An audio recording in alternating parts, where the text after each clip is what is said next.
Hello po mga ka-Jesnabs, welcome back po sa ating channel.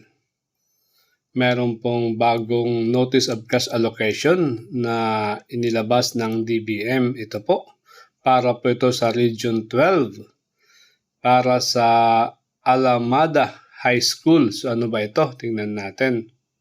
Ito, para sa Alamada High School, meron po silang 660,000 to cover payment of allowance of teachers for FY 2025 under sub-arrow number DO12-25-0014. Napaka-good news po niyan mga ka-Jesnabs, at saka congrats sa Alamada High School. Ito pa, cash allowance din ito para sa Coronadal National Comprehensive High School.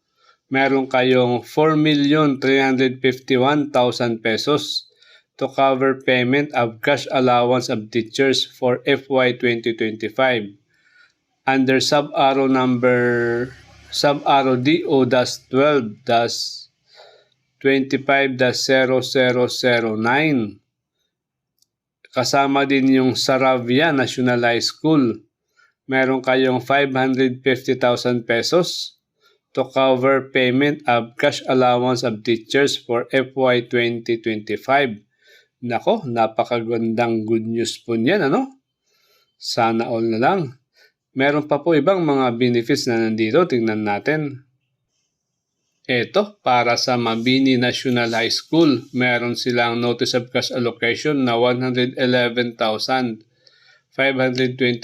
pesos. Additional cash allocation to cover payment of hazard pay.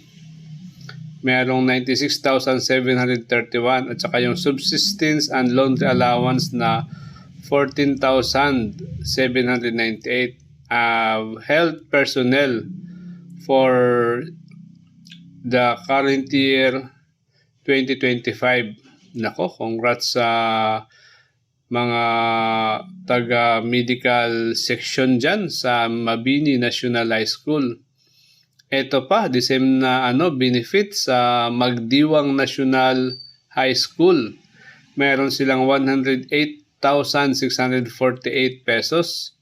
Additional cash allocation to cover the payment of hazard pay and subsistence and laundry allowance of health personnel sa Magdiwang National High School. Nako, congrats po sa mga taga Magdiwang. Ito po ay parehong sa Region 4B, ano? Guys, hanggang dito na lang po ako. Thank you for having me. Paki-subscribe naman kung di nyo pa ito nakagawa. Salamat po. Bye-bye.